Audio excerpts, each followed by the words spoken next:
할렐루야. 하나님은 영이십니다.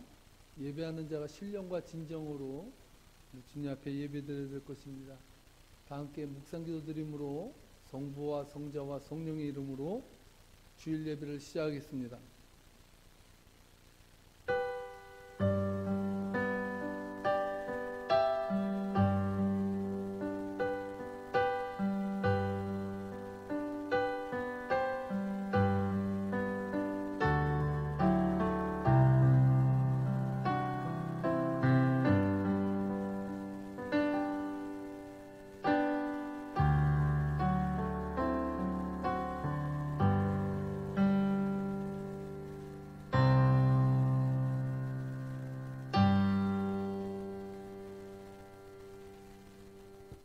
여호와는 나의 목자시니 내게 부족함이 없으리로다.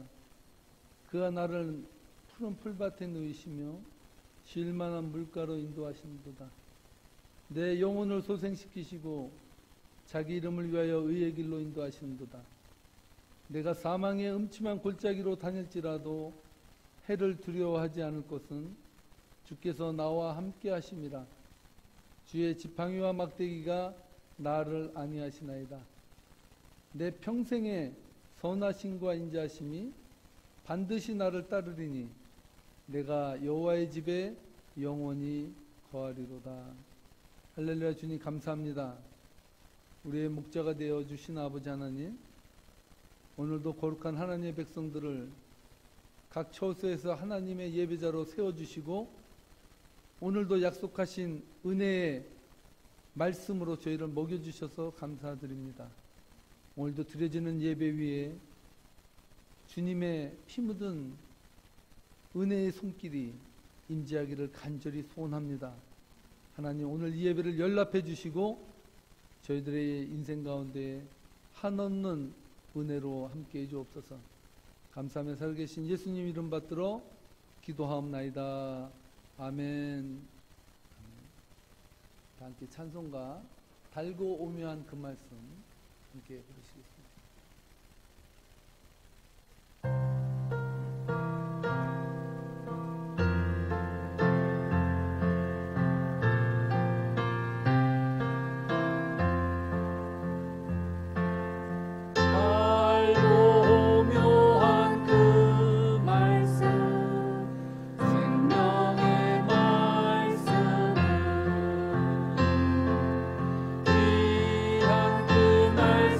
주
신주 함께 부르시겠습니다.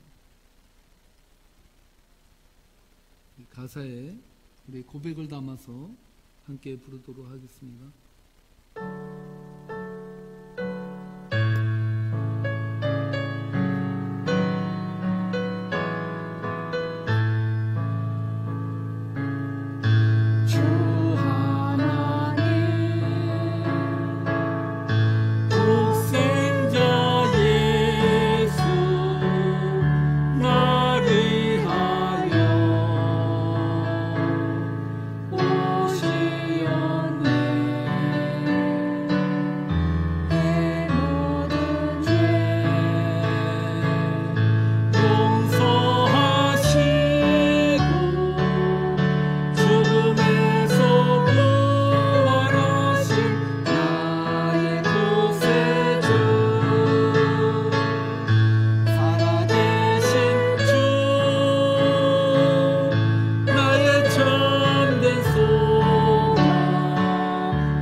살아계신 주, 살아계신 주, 나의 참된 소망, 걱정 근심 전혀 없네. 사랑의 주에 갈 길 인도하니 내 모든 삶의 기쁨 늘 충만하네. 할렐루야. 오늘 이 시간 손순애 집사님 예배를 위해서 하나님 앞에 기도 올리도록 하겠습니다.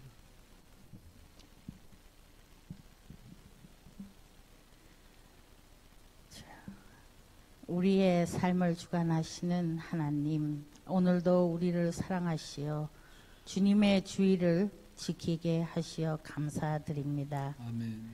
주님 간절히 간구하오니 부디 오늘 이 예배에 저희와 함께 하시어 모든 영광 받으시기를 간절히 기도드립니다. 아멘. 주님, 우리 모두가 진심으로 주님의 계명, 말씀 안에서 살았는지 다시 돌아보는 시간이 되길 간절히 기도드립니다. 아멘. 주님, 부디 우리 마음에 따뜻한 마음을 갖게 하시며 남에게 받는 것보다 베푸는 우리가 되길 성령님께서 인도하여 주시옵소서. 아멘. 그래서 사랑과 감사가 넘치는 우리 모든 성도들이 되며 기쁨이 넘치는 주님의 교회가 되기를 간절히 기도드립니다. 아멘. 주님, 지금도 바이러스로 인해 영상으로 주님께 예배를 드리지만 부디 저와 함께 하시어 주님께 영광이 되는 예배가 되기를 기도합니다. 아멘. 주님, 우리 모두 기도의 제목을 가지고 주님께 기도 드릴 때 함께 하시어서 모든 기도 들어 응답 주시기를 기도합니다. 아멘. 주님, 지난 수요 예배 조규보 선교사님을 통하여 귀한 주님의 사역을 알게 하시고 다시 한번 우리에게 깨달음을 알게 하시니 감사드립니다.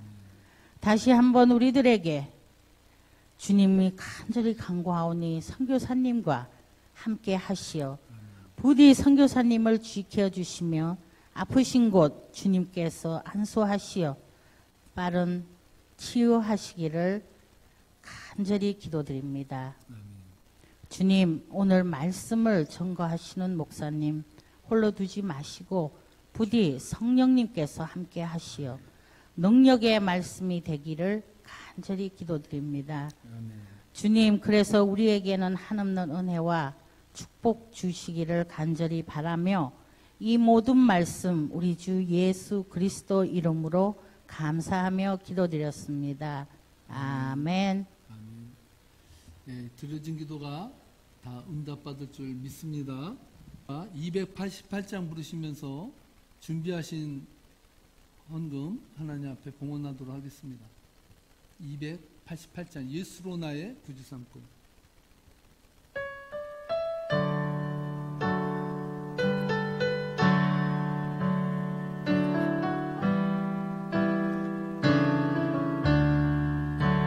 예수로 나의 구주 삼고 성령과 피로써 거듭난 이 세상에서 내 영혼이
기도하시겠습니다.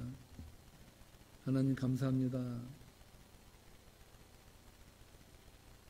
오늘 이렇게 저희들에게 더운 날씨 가운데서도 지켜주시며 하나님을 찬양하는 찬양자로 이 시간 세워주셔서 극심한 코로나 바이러스가 우리를 짓누르고 참으로 힘겹게 하는 이 상황 가운데서 주님을 찬양하며 바라볼 수 있도록 우리의 영안이 열려서 하나님의 나라를 사모할 수 있도록 은혜 주셔서 감사를 드립니다.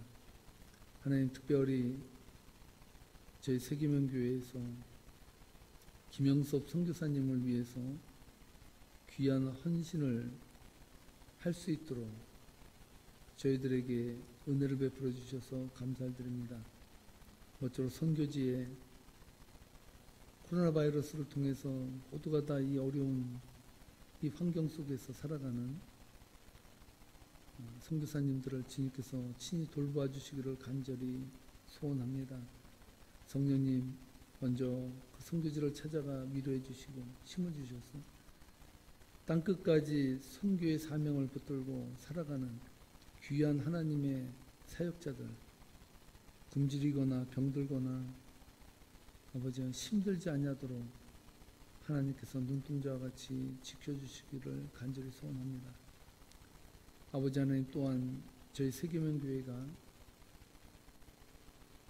하나님의 선교에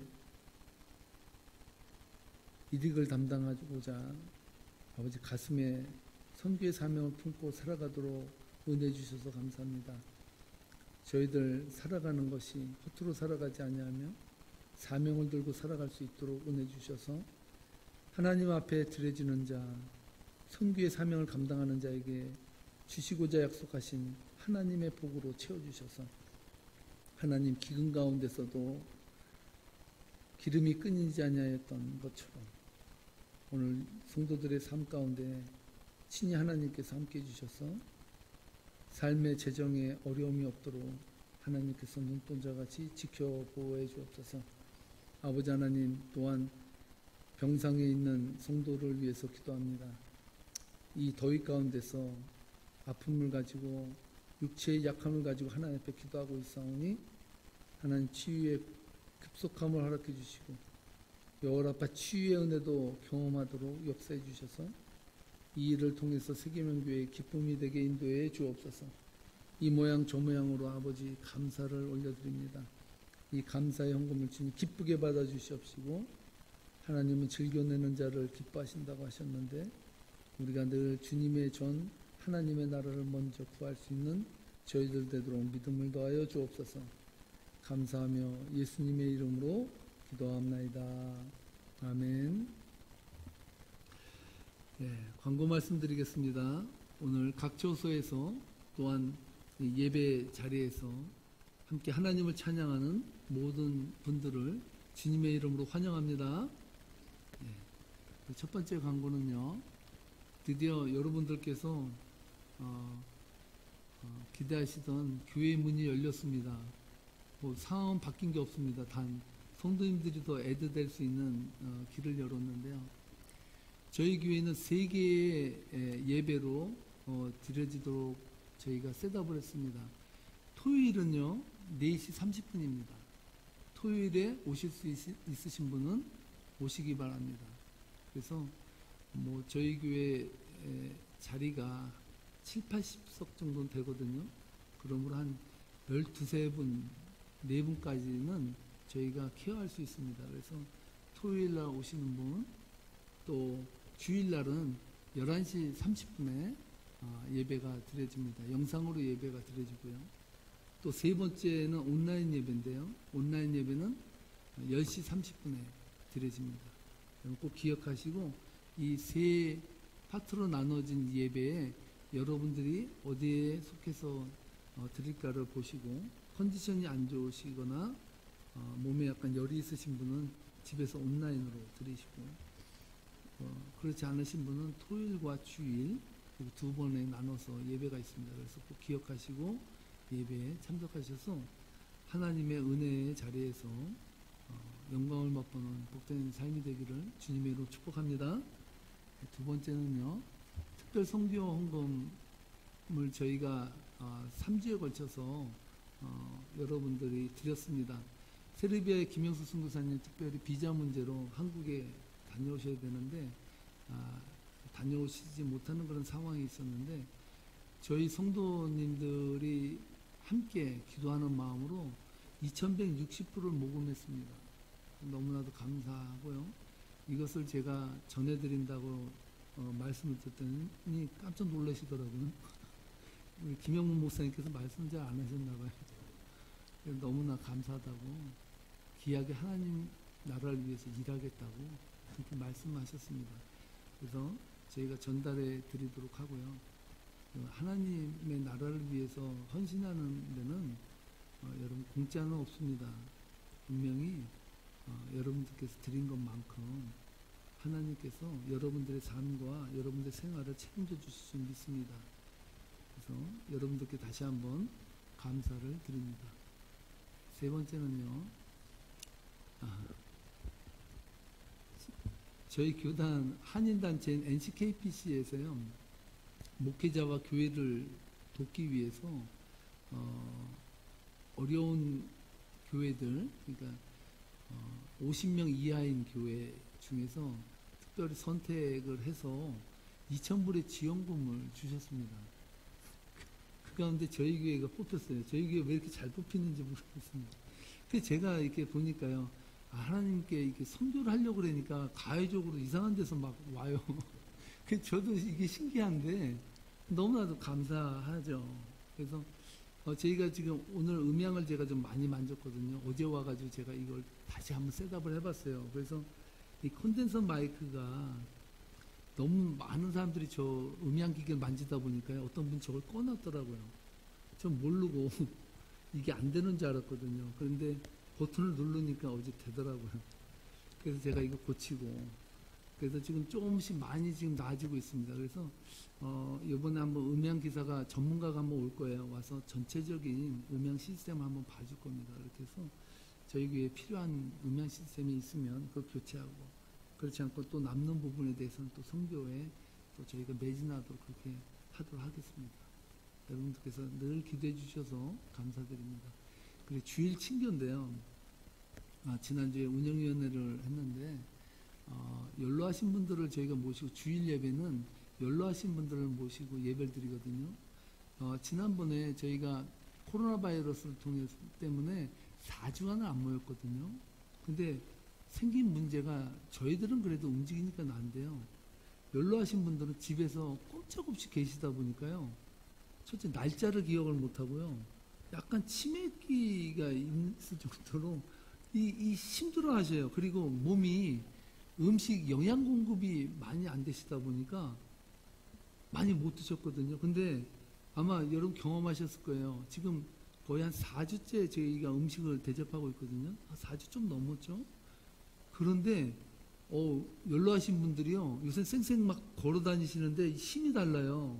그래서 저희가 참 잘했구나 이런 생각을 저희가 가졌는데, 그래서 저희가 물론 예배 때요, 여러분들께서 마스크도 연로하신 분들을 위해서 써주시고 그렇게 해서 주일 예배는 드리려고 합니다. 그래서 그런 가운데 친교에 대해서 문의하시는 분들도 있다고 합니다. 그래서 친교를 한 주를 대접하고 싶다고 하시는 분들이 있어서 다 친교에 봉사를 못 하잖아요. 그래서 한 50불 선에서 저희가 음식을 준비한다고 합니다. 그래서 만약에 그 연로하신 분들 섬기고 싶으신 분들은 50분을 내시면 대접하도록 그렇게 하겠습니다. 그래서 이 담당을 김성희 집사님께서 맡으시고, 또한 여러분 다른 분들도 또 함께 동참하세요. 정은수 집사님이나 손순희 집사님 이렇게 또 돕기도 하시고 많이 도와주시는데, 그렇게 해서 잘 우리가 섬길 수 있도록 그렇게 준비해 주시면 감사드리겠습니다. 다 함께 하나님 말씀 함께 보도록 하겠습니다. 오늘 하나님 주신 성경 말씀은 느헤미야서 6장 1절 말씀 드리겠습니다. 느헤미야서 6장 1절 말씀. 한 절이므로 여러분과 제가 함께 합독하도록 하겠습니다. 산발락과 도비야와 아라비아 사람 게셈과 그 나머지 우리의 원수들이 내가 성벽을 건축하여 허물어진 틈을 남기지 아니하였다 함을 들었는데 그때는 내가 아직 성문에 문짝을 달지 못한 때였더라. 아멘. 오늘 이 말씀 가지고 아직도와 이제 사이에서 라는 제목으로 하나님 말씀 전할 때 살아계신 하나님의 음성이 여러분들의 심령 가운데 임하기를 간절히 축복합니다. 여러분, 느헤미야서가 생소하죠? 우리가 언제 느헤미야서를 했나 생각이 들 정도로 여러분 가물가물할 거예요. 저도 신년을 맞이하고 또 성탄주의를 맞이해서 느헤미야서 강해를 잠깐 쉬고 성탄과 신년 설교를 하다가 코로나 바이러스를 맞이하게 됐습니다. 그래서 제가 느헤미야서를 해야겠다 생각을 했는데 코로나 바이러스를 맞게 됐어요. 그래서 느헤미야서 강해가 멈춘 게 언젠가 찾아봤더니 6개월이 좀 넘었더라고요. 그런 시간이 많이 지났는데 이제 강해로 들어가야겠다 이런 생각이 들어서 여러분들과 함께 느헤미야서 강해를 앞으로 계속 하게 되었습니다. 또 그 중간에도 있었죠. 코로나를 맞이해서 또 제가 또 설교를 어떤 설교를 했습니까? 멈추면 비로소 보이는 것들. 그래서 여러분들 멈추면서 엄청 많이 생각하셨죠. 이제 더 이상 생각할 게 없을 것 같을 정도로 많이 생각을 했습니다. 그래서 오늘 여러분들과 함께 이 느헤미야서 강의를 시작할 텐데요. 여러분 잉카 제국 아시죠? 잉카 제국은 상당히 신비에 쌓인 제국이었다고 합니다. 이 잉카 제국은요 페루에서 시작되었다고 하는데요. 그 역사가 길지도 않더라고요. 저는 잉카 제국이 상당히 고대인 줄 알았는데요. 1400년대에요. 1438년에 건국되었다고 하는데 그 종말을 언제 구했냐면요. 1534년에 구했습니다. 그래서 잉카 제국이 시작되고 멸망하는 데에 95년의 기간 동안에 세워진 제국이 잉카 제국입니다. 그 잉카 제국의 수도는 쿠스코라는 지역인데요. 이 지역은요 해발 몇 미터냐면요 3,400m예요. 그래서 이 역사 학자 최재성이라는 사람이 역사의 쓸모를 썼거든요. 이 사람이 이 페루의 잉카 제국을 보러 갔는데 갔다가 돌아올 뻔했다고 합니다. 왜냐하면 하도 높아가지고요. 그걸 뭐라 그러죠? 고산병이라 그러던가요? 예. 이 호흡을 할 수가 없고 머리가 아파가지고 도저히 못 있겠다고 생각했는데 그 호텔에서 제공해준 삼성 마스크를 쓰고 간신히 회복을 하고 거기에 있었다고 할 정도로 잉카 제국은 해발 그렇게 높은 데에 세워졌기 때문에 상대적으로 어떻게 했습니까? 전쟁을 하러 가도요 숨이 차서 못 올라가요. 그러니까 적의 침입을 받을 수 없는 완전히 난공불락의 그 제국이 잉카 제국이었다고 해요. 그런데 이 잉카 제국이요 아이러니하게도 그 스페인에서 온 180명의 그 군대를 이끌고 프란시스코 피사로라는 사람이 그 잉카 제국을 점령하기 위해서 갔어요. 그 당시에 잉카 제국의 인구는 600만이었다고 하고요. 그리고 그 군인만 8만 명이었다고 해요. 잉카 제국의 군인이 8만이에요. 근데 몇 명이 그 피사로가 몇 명을 데리고 정복하러 갔다고요? 180명이 말과 총과 대포를 들고 들어갔습니다. 그럼 아무리 말이 빠르고 기민하고 또 대포가 세다고 할지라도 당해낼 수 있겠어요? 600만의 그 사람들을 상대하는 것은 말이 안 되는 거죠. 그런데 이 피사로가요, 이 180명을 끌고 가가지고 이겼다는 거 아니에요.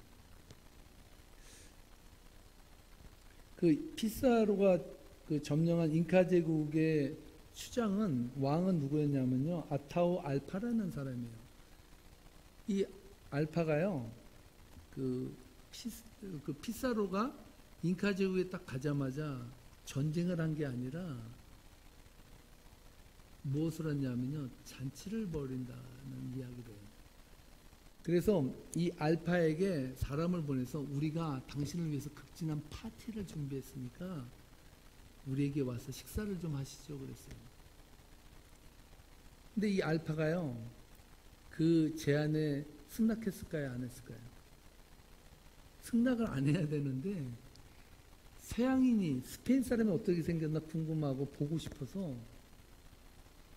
이 알파가요, 피사로가 있는 곳으로 다 오게 됩니다.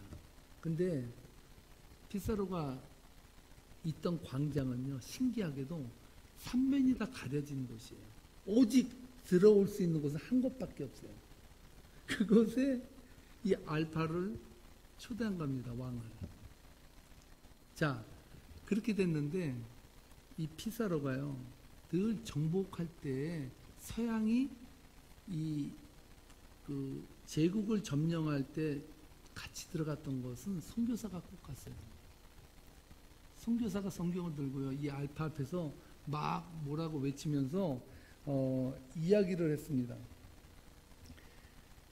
어떤 내용이었냐면요, 국왕의 조서를 읽었다는데 내용은 미개한 원주민들에게 기독교를 전해 교화시킨다는 내용이었다고 해요. 근데 이 알파는요, 이 글이 없기 때문에 글이 뭔지도 몰라요. 그러니까 성경책을 들고 있으니까 이 알파가 그걸 그냥 내리치면서 이런 거 쓰잘데기 없는 거 하지 말라고 쳤단 말이에요. 그러니까 선교사가 하나님의 성경책을 모독했다라고 이야기를 한가 동시에 총을 쏘기 시작하고 막 180명이 말을 타고 그 길을 일대 혼란을 일으켰습니다. 잉카 제국에 있는 사람들이 처음으로 총소리를 들은 거예요. 그 소리를 들으니까 완전히 혼비백산해가지고 다 도망을 치는데 삼면이 다 가려졌다 그랬잖아요. 근데 남은 사람이 누가 남았겠습니까? 이 왕이 남은 거예요. 이 알파가 붙잡힌 거예요, 그 자리에.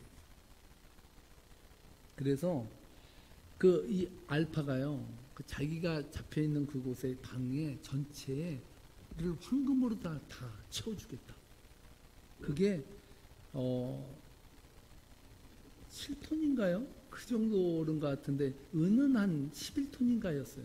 은을 11톤 주고 하여튼 금도요, 거의 7톤, 8톤 정도 되는 금을 그 안에 채워서 줬다 그래요. 그렇게 했음에도 불구하고 이 피사로가요, 이 알파 왕을 죽여버려요. 그러면서 이 잉카 제국이 몰락의 길을 걷게 되었다는 거예요. 역사가들이 이 어이없이 180명에 의해서 8만이 되는 그 병사들이 아무 힘도 없이 그렇게 다 잡혀버린 거죠. 이 역사에 대해서 역사가들은 뭐라고 말하냐면요, 잉카 제국이 몰락한 것은 안일함과 교만 때문이었다고 말합니다. 잉카 제국 왕이 적어도 이 스페인에서 온 피사로가 어떠한 그 생각을 가지고 왔는지, 그리고 그 지형에서 우리는 위험한 게 없는지 요소를 다 살펴봐야 되는데요, 이 알파는요 너무 자신이 있었던 거예요. 야, 니들 180명이 나에게 해야 뭘 하겠냐는 거죠. 그래서 아무 군대는 물론 갔지만 힘도 못 쓰고 그 자리에서 붙잡혀서 죽음을 당했다는 것이죠. 여러분, 저는 이 잉카 제국의 몰락을 통해서 오늘날 우리들의 신앙생활을 한번 살펴볼 수 있다고 생각합니다. 여러분, 우리의 신앙의 삶도 마찬가지 아니겠습니까? 성도의 삶에서 가장 위험한 시기는 여러분 언제일 것 같습니까? 여러분, 성도가 가장 위험한 시기를 걸을 때는요, 우리들에게 고난과 환난과 역경이 있을 때가 아니라는 것이죠. 여러분, 우리는요, 세상을 살면서 나는 이 어려움 때문에 신앙을 갖기가 어렵다라고 말할 때도 있고요. 때로는 우리에게 닥치는 문제들 때문에 신앙생활에 저해되고 힘들어한다라고 생각하기가 쉽습니다. 그래서 많은 사람들이 기도합니다.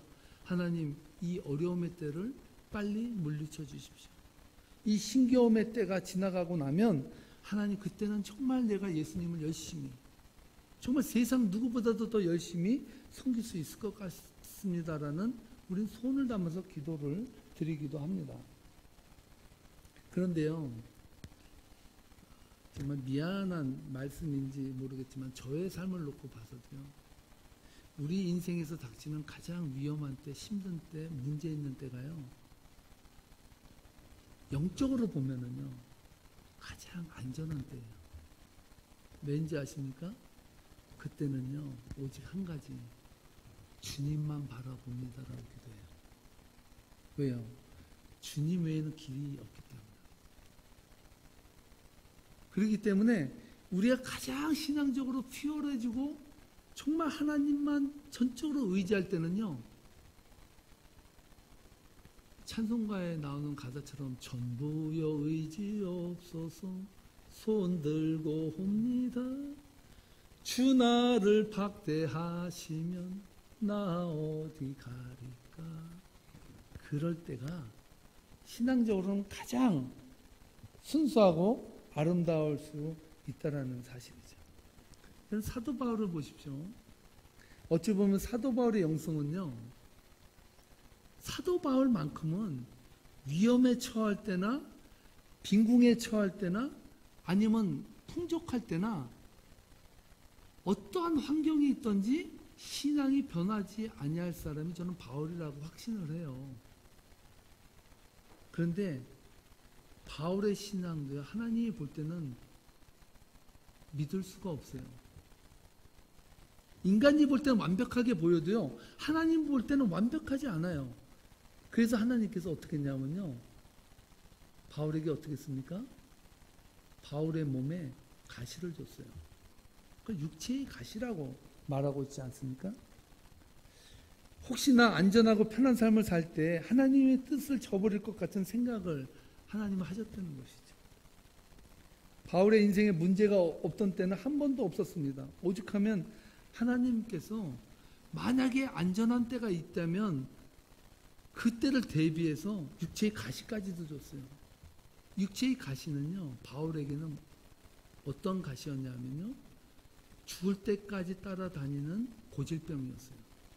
쉽게 말하면 죽어야 끝나는 병이 바울이 가지고 있던 육체의 가시였다. 얼마나 이것이 고통스러운지 바울은 하나님께 3번을 기도해요. 뭐라고요? 하나님, 이 육체의 가시를 물리쳐 주십시오. 이렇게 3번을 열심히 하나님 앞에 기도했습니다. 1번, 2번 기도할 때는요, 응답도 안 와요. 그런데 3번 기도할 때 하나님께서 응답해 줬어요. 야, 이렇게 간절히 기도하는데 내가 꼭 알려줘야겠구나. 그렇게 하고 바울에게 이야기합니다. 뭐라고 얘기했습니까? 내 은혜가 내게 족하다. 내가 약할 때 온전하게 된다. 할렐루야. 바울에게 내린 처방은요, 그를 치유해 주는 것이 아니라 왜 바울에게 육체의 가시를 끝까지 남겨두셨는지, 그것은 하나님을 위해서가 아니라 누굴 위해서요? 바울을 위해서 남겨놓았다라고 말하고 있다는 것입니다. 여러분, 혹시 메기와 청어 이야기 아시나요? 옛날에는 냉동선이 없었잖아요. 그래서 이 청어를 잡아가지고 그 항구로 들어오면요, 많은 그 물고기들이 폐사돼서 떼죽음을 당하는 거예요. 그래서 도저히 이 청어를 싱싱하게 항구까지 들고 올 수가 없는 거예요. 근데 어느 한날은 이 청어들이요, 팔팔하게 돌아다니고 있는 거예요. 죽어야 정상인데 살아서 돌아다니는 거예요. 이게 웬일이냐? 대체 이 청어가 어떻게 지금까지 살아있지? 이렇게 생각을 했는데요. 잡은 그 배 안에요. 가만히 보니까 메기 한 마리가 막 청어 사이로 막 돌아다니는 거예요.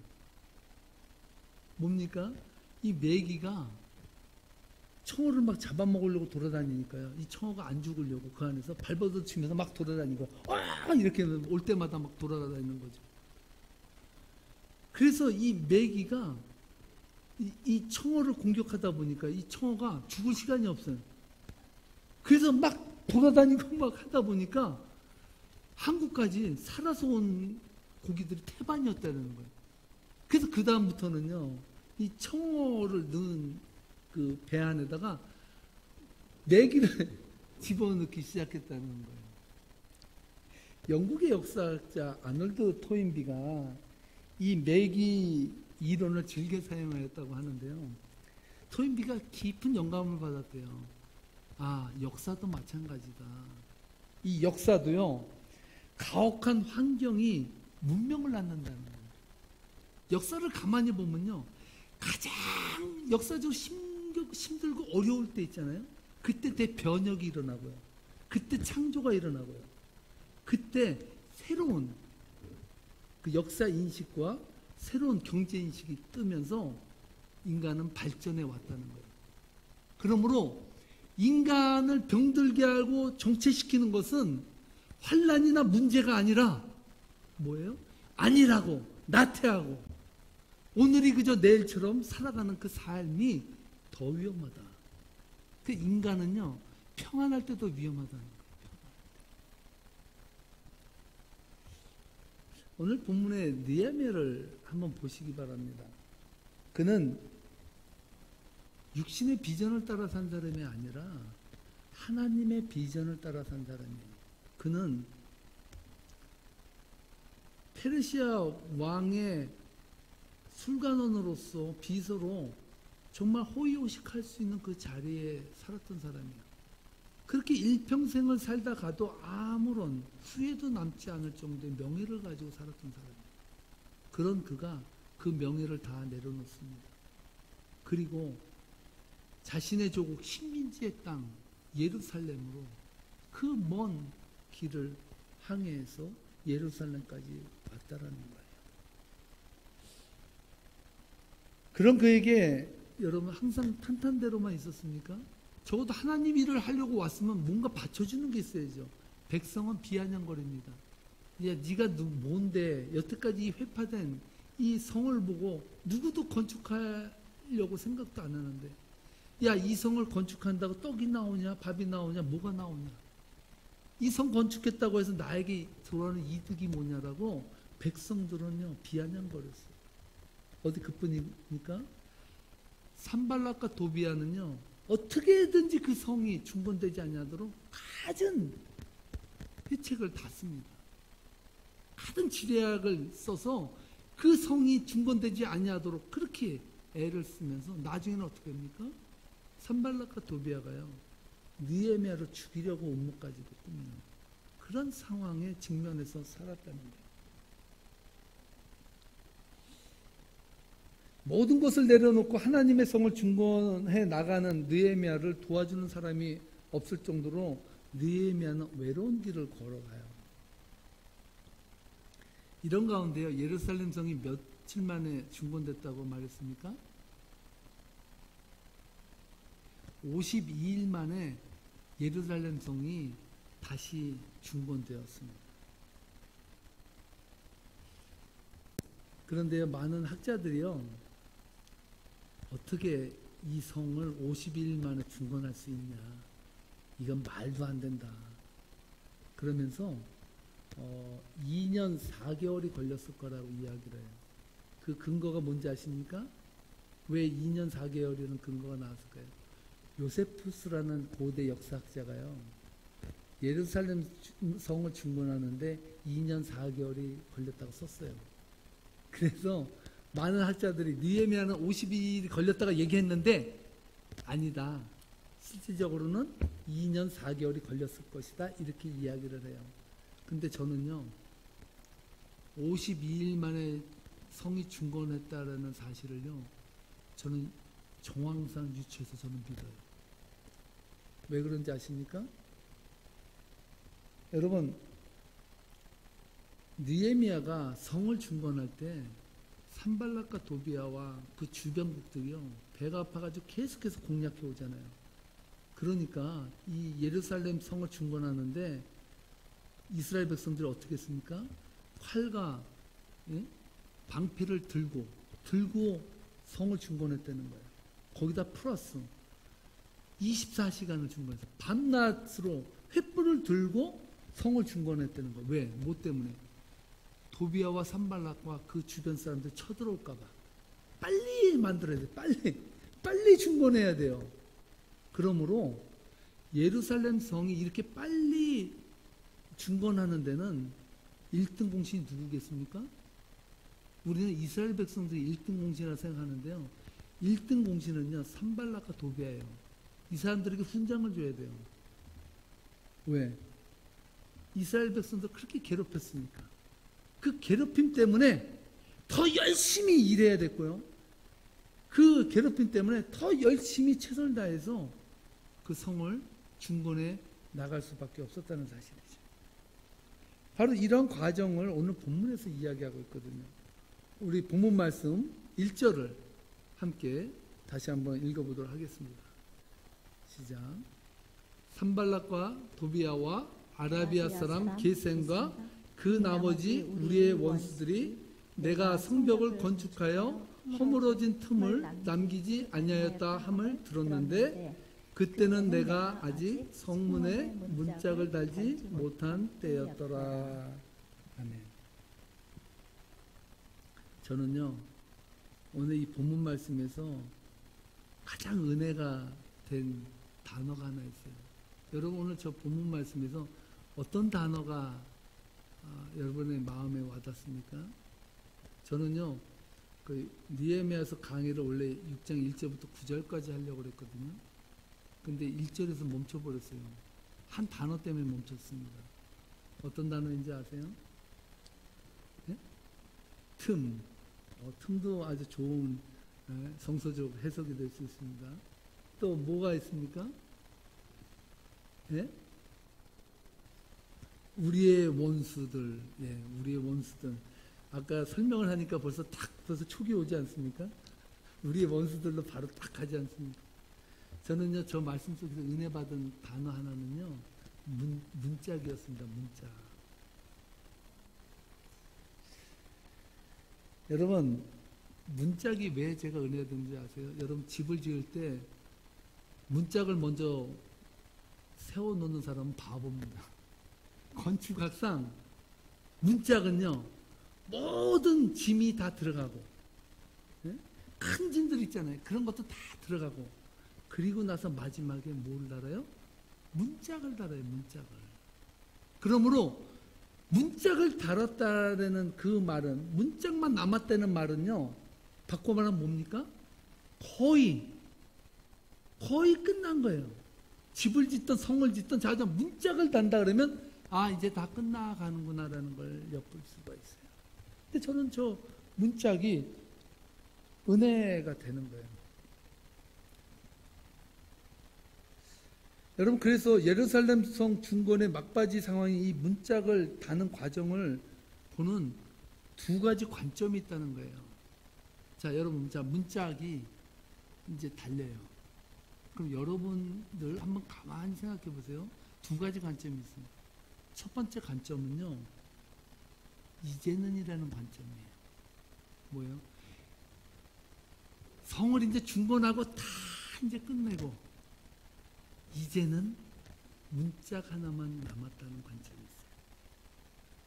두 번째 관점은요, 문짝 하나가 남았는데 아직도 문짝 하나가 남아있다는 관점이에요.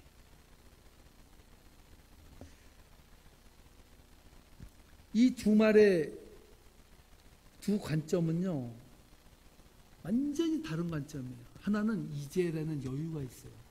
이제 문짝 하나만 달면 끝이야. 또 하나는요, 아직도 문짝 하나를 더 달아야 돼. 이런 관점이 있다는 거예요. 제가 이 두 관점에서 이 문짝의 의미의 방점을 두는 이유는요, 우리의 신앙생활과 이 문짝과 밀접한 관계가 있기 때문입니다. 제가 설교의 서두에서 편안하고 안락해지는 시기가 어떤 시기라 그랬습니까? 신앙생활에서는 가장 위험한 시기예요. 정말 영적으로요, 조금만 잘못하면 헛발디뎌서 넘어질 수 있는 시기가 바로 안전한 시기, 아무 문제가 없고 아무 두려움이 없는 시기가 사실은 영적으로 더 위험한 시기라고 말씀드렸습니다. 여러분, 사고는요, 차 사고 있지 않습니까? 차 사고는 절대로 초보 운전 시절에는 일어나지 않아요. 하다못해 여러분, 한국의 초보 운전은 뒤에다 뭐 다는지 아시죠? 삐약삐약 병아리 그림을 갖다 놔요. 그리고 초보 운전이라고 써요. 난 아직 저 병아리가 알을 깨고 처음 나온 것처럼 난 지금 처음 운전 시작합니다라고 보면요, 뒤에 가는 사람들이요, 너무 늦게 가서 욕을 하려다가도 아, 초보 운전이구나 하고 비켜가줘요. 그리고요, 같은 컵을 들거나 뭘 하도요, 초보 운전은요, 온 힘을 다해서 열심히 천천히 운전을 해요. 그래서요, 사고가 잘 안 나요. 근데 언제 사고가 잘 나는지 아세요? 운전이 몸에 배고 익숙해지고 좀 알 것 같을 때 있잖아요. 그때가 사실 제일 위험합니다. 제가 지난해 겨울에 사고가 하나 났잖아요. 그래서 여러분들에게 비밀로 말씀을 안 드렸는데 또 목사가 또 사고 내고 돌아다닌다고 말씀하실까 봐 나의 사고를 적에게 알리지 마라, 이런 마음으로 제가 말씀을 안 드렸는데요. 눈이 와가지고 좀 약간 미끄러운데 좀 만만할 것 같더라고요. 그래서 보통은 1단이나 2단 기어로 살살 가야 되잖아요. 근데 뭐가 잘났다고 제가 D드라이브에다 딱 넣고 45마일 길에서 그래도 35마일에서 40마일 안 되게 제가 갔어요. 갔는데 그냥 D드라이브로 해도 갈 건 되더라고요. 문제는 커브를 도는데요. 커브를 도는데 이게 정방향으로 정확히 거기서 가야 되는데요. 돌면서요, 옆으로 자꾸 지가 혼자 가더라고요. 저는 이렇게 했는데 자기가 가더니 옆에 커브에 있는 난간이 있잖아요. 거기를 앞바퀴가 그냥 팍 치더니 정신을 제가 차려보니까 이 옆구리 옆에 앉아 서 있더라고요.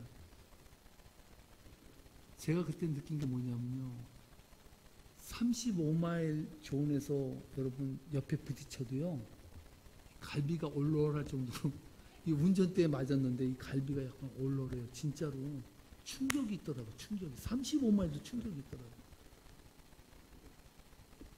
그래서 제가 운전대를 봤더니요, 운전대 모가지가 45도가 가 있더라고요. 그러니까 45도를 돌려야 앞으로 가. 막 갈지자로 가는 거 억지로 해가지고 제가 그 수리하는 데까지 나중에 이제 보내기도 했는데요. 제가 그때 깨달았어요. 야, 누구도 운전에 자신감 갖는 사람은 바보다. 특히 비 올 때나 눈 올 때요, 그때는 누구도 예측 못하더라고요. 근데 뭐가 용감하다고요? 그 좀 했다고 D드라이브에다. 얼마나 인간이 교만해요. 여러분, 느헤미야를 보세요. 사실 문짝만 달면 성이 다 끝나버리는 거 아니에요. 문짝만 달면. 이제는 마음 졸이면서 조심할 필요도 없는 상황이에요. 다 끝났어요. 문짝만 가볍게 달면 이제 모든 것이 완공되는 그 상황인데, 그럼에도 불구하고요, 느헤미야는 생각을 달리해요. 쉽게 얘기해서 고삐를 잡았던 고삐를 풀지 않는다는 거예요. 계속 긴장을 하고 있다는 거예요. 더욱더 마지막 예루살렘 성이 중건될 때까지 마지막까지 초심을 잃지 않고 끝까지 경주해 가요. 이게 느헤미야의 신앙적인 위대함이라는 거예요. 저는 이게 크리스찬의 자세여야 된다라고 생각합니다. 여러분, 신앙생활도 마찬가지예요. 신앙생활에서 우리가 언제 넘어지는 줄 아세요? 내가 지금 믿음이 어느 정도 섰다고 생각할 때, 이제는 삶이 만만하게 보이고 하나님의 이런 뜻대로 살 수 있을 것 같다고 생각할 때, 그때가 신앙적으로는 가장 위험할 때라는 사실이죠. 잉카 제국의 아타오 알파처럼요, 상대를 우습게 보고 180명과 5만은 상대가 안 되잖아요. 8만은 상대가 안 되잖아요. 그러니까 얼마나 우습게 보이겠어요. 근데 그 180명한테 당했다니까요. 이 알파가요. 느헤미야는요, 산발락과 도비아에 의해 죽임을 당했을 것이에요. 만약에 느헤미야가 방심을 했다면요, 느헤미야는 죽음으로 끝났을 거예요. 여러분, 이와 마찬가지로 신앙생활은요, 10개를 조심했으면요, 나머지 1개도 조심해야 돼요. 결과적으로 뭡니까? 따라하시기 바랍니다. 다 조심해야 된다. 신앙생활은요, 하나부터 10까지, 처음부터 끝까지요, 신앙의 경주를 끝까지 조심스럽게 밟아가야 돼요. 왠지 아세요? 사람은요, 모든 세상 일도 그렇지만요, 세우기는 힘들어도요, 무너뜨리는 거는요, 일순간이에요. 여러분, 모래성 아시잖아요. 해변의 모래성을요, 어떤 사람은 뭐 하루가 걸려서 쌌다 그래요. 비 오니까요, 완전히 그냥 초토화되는데요, 1시간도 필요 없어요. 한 5분만 폭우 내리면요, 그냥 산산이 다 조각이 나는 거예요. 우리 인생이 마찬가지예요. 우리 인생도요, 신앙생활이나 뭐나 다 세우기는 그렇게 어려운데요, 와르르 무너지는 것은요, 시간이 그렇게 많이 되잖아요. 그래서 추락하는 데는 날개가 없다는 말 있지 않습니까? 추락하는 데. 저는 오늘 이 말씀을 이렇게 묵상하다가 영적으로 하나님께서 이 삼손을 보게 하시더라고요. 삼손. 삼손이 얼마나 힘이 셉니까? 삼손은요, 그 자체가 파워였어요. 그는요, 하나님의 능력을 가지고요, 블레셋을 엄청나게 괴롭혔습니다. 그 힘으로는 도저히 당해낼 수가 없어요. 뭐 문짝을 깨다 묶으면은 힘이 없어진다 그랬는데, 나중에 힘이 없어지는 게 아니라 깨나고 보니까요, 문짝이 달린 채로 돌아다녀요. 그 정도로 여러분 힘이 대단했던 사람이 삼손인데요. 이 삼손이요, 드릴라에게 빠져가지고요, 완전 여자 치마폭에서 정신없이 살다가요, 머리가 밀리고요, 옥에 같이 치는데 그냥 가둬진 게 아니라 2눈이 다 뽑혀져 버렸어요. 거기다 그냥 있게도 안 두고요, 그 옥에서 맷돌을 돌리기는 그 일을 완전히 소처럼 시킨 거죠. 넌 짐승만도 못하다라고 그 옥에서 그를 맷돌을 돌게 하는 그런 일을 시켰다는 거예요. 비참한 데까지 내려갔어요. 하나님의 나신으로 부름받은 삼손도요, 추락하는 데는 머리 한번 밀리니까 끝나버렸어요. 우리의 인생이 이와 같다는 것이죠. 느헤미야의 위대함은요, 그의 인생은 이제는 살만하다. 이제는 괜찮지. 이제는 나는 두려움이 없어. 이것이 아니라 오늘 본문 1절에서도 말하죠. 그때는 내가 아직 성문에 문짝을 달지 못한 때다. 아직이라는 단어를 쓰는 거예요. 아직은 뭐예요? 방심할 때가 아니라. 사랑하는 성도 여러분, 오늘 이 느헤미야의 이 문짝을 통해서 우리 신앙을 돌아봐야 됩니다. 우리 신앙을요, 조심 또 조심해야 돼요. 항상 우리 신앙을 경계하고, 내가 믿음 안에 서 있나 늘 나를 살펴보고, 하나님의 말씀 안에서 늘 내가 하나님의 말씀에 앞서지 않는가를 늘 돌아보고, 하나님의 말씀을 온전히 쫓아가는, 그래서 하나님 앞에 잘했다 칭찬받는 저와 여러분 되시기를 주님의 이름으로 축복합니다. 축복합니다.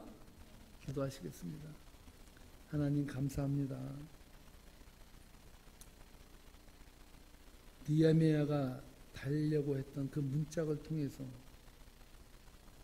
저희들에게 귀한 은혜를 부어주셔서 감사합니다.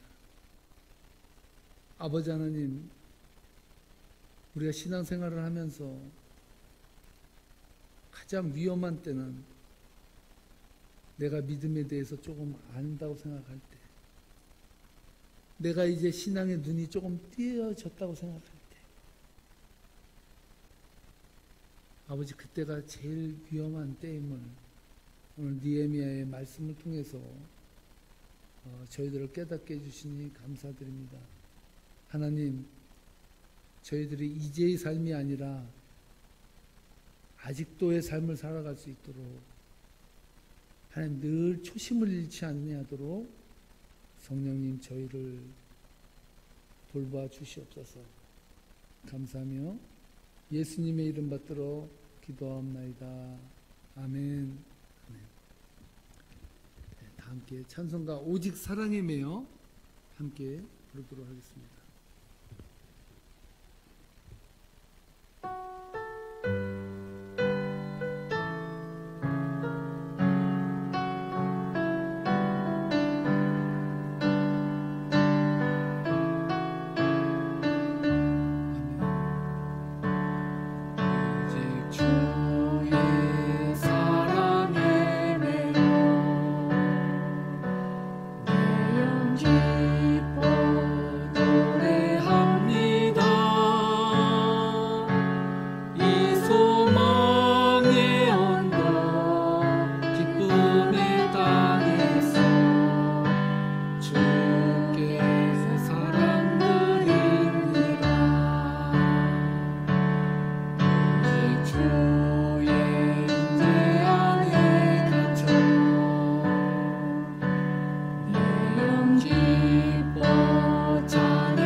주신 모든 은혜 나는 말할 수 없네.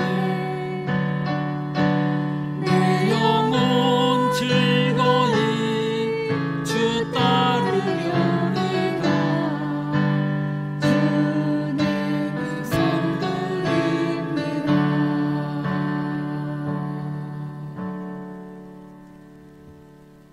기도하시겠습니다. 하나님,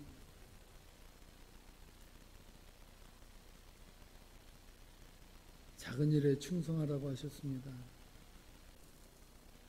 이제 이만하면 살만하다, 이 정도면 됐다라고 생각할 수 있는, 아니라고 때로는 나태하고 때로는 현실에 안주하는 우리들의 삶을 돌아볼 수 있도록 오늘 저희들에게 귀한 말씀 주셔서 감사를 드립니다.